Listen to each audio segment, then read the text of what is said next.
Cabinet मंत्री था जो इनको ऑफर गया था और राज्य मंत्री स्वतंत्र प्रभार का गया था।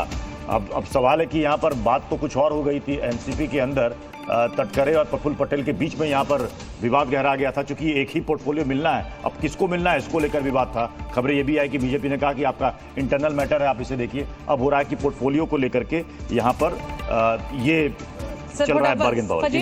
फजीयत शब्द ठीक रहेगा। पोर्टफोलियो को लेकर यहाँ बात अटकी हुई है। अब हमारे साथ अब वाजपेयी साहब भी जुड़े हुए हैं, उनका मैं रुख कर लेती हूँ। वाजपेयी जी, अभी जैसा कि मैं कह रही थी कि देखिए अभी तो ये शुरुआत है, आगे आगे देखिए होता है क्या। और ये आप भली बात है, आप खुद एक राजनीतिक दल से आते हैं, आप ये जानते हैं कि गठबंधन की सरकार चलाना बहुत आसान नहीं होता है। लेकिन मंत्रिमंडल को लेकर अजीत पवार कुछ कह रहे, पहले वो सुनवा देते हो।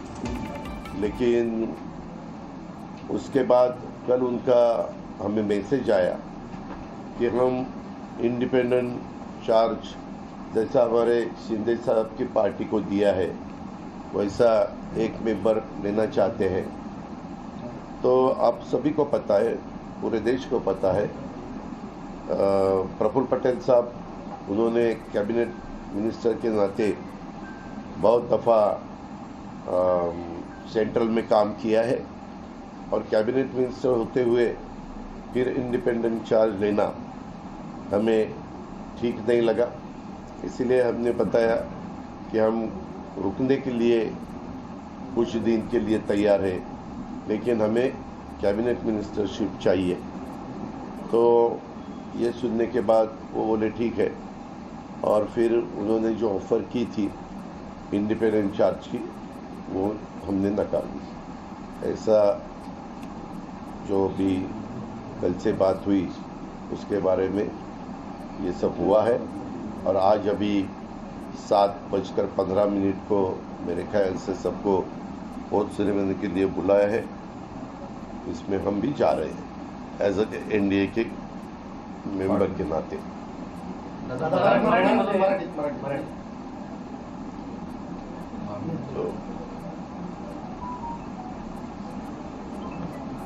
लोकसभेच्या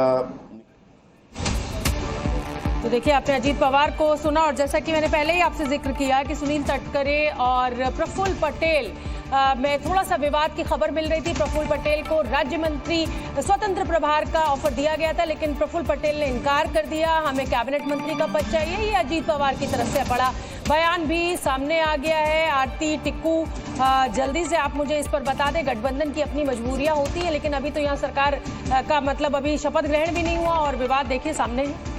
देखिए विवाद तो होंगे ही, और हमें मालूम है कि प्राइम मिनिस्टर की पिछले 10 साल का अगर आप अप्रोच देखें वो बहुत डिफरेंट है।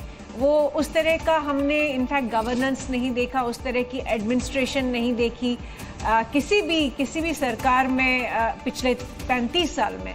और अब जब प्राइम मिनिस्टर को एडजस्ट करना पड़ रहा है, 240 नंबर ऑलरेडी इतना नीचे चला गया बीजेपी के लिए कि उनको एडजस्ट करना, और एलाइज की जितनी भी डिमांड्स है बहुत सारी इसमें अनरीजनेबल डिमांड्स भी होंगी, बहुत सारी डिमांड्स इसमें रीजनेबल भी होंगी, लेकिन प्राइम मिनिस्टर को की बैलेंस कैसे बनाते हैं, ये एक बड़ा सवाल है।